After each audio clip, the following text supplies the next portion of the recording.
A respected religious leader, educator and political activist opposed to apartheid policies, Imam Haron was arrested in May 1969 and detained at the Caledon Square police station in Cape Town after returning from abroad. During his 123-day detention, he was barred from communicating with his family. On the 27th of September that year, he was found dead in his police cell in Maitland. The perpetrators did a grave injustice in the torture, into the death and the killing of our father.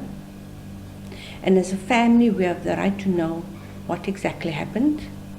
Because when he came home, after his death, he came home with 26 bruises on his body. And there was an inquest in February of 1970. And the judge at that time said that there's no reason that there's any responsibility that the state will take on the matter, that he fell down a flight of stairs. For his family, the reopening of the inquest, which follows a successful request to the Justice Minister by the National Prosecuting Authority, is finally a step in the right direction, albeit decades after his death. Pressure had to be put on the NPA, for example. For example, the Biko family. Whoever went to court, they had put pressure on the NPA, and that is the Biko family, the Craddock for Mr. Malani's family. Pressure was put on there. That was the only way to get these cases open. The Timo family. They were ready to prosecute, and Rodriguez died.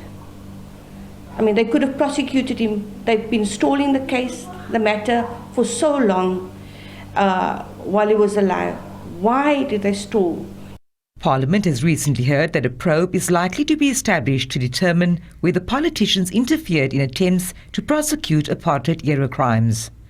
All who have been fingered or who will be fingered, if there's ever that possibility, then they should be brought to book and give an account for the reasons for their interference. Of course, they were not the perpetrators, but they seem to have colluded with the perpetrators and with the previous government, who has been guilty of heinous crimes, and up to now, except for a few, in fact, we see the Dr. Wouter Basson, the doctor of death, as is referred to as, he walks free.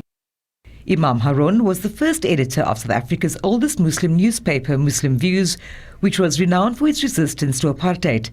He was one of 7 political activists, including Solomon Modipane and Nicodemus Huate, known to have died in police custody that year. In 2014, he was posthumously awarded the National Order of Luthuli for his contribution to raising awareness of political injustices.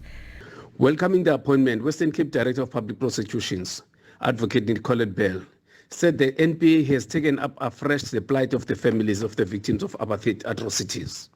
She said many strides have been made in building capacity in the NPA to ensure that families of apartheid-era victims find closure, and that history will reflect a more accurate truth of the realities endured by so many during those years. Western Cape High Court Judge Daniel Thulare has been appointed to preside over the inquest. Vanessa Puna, SABC News, Cape Town.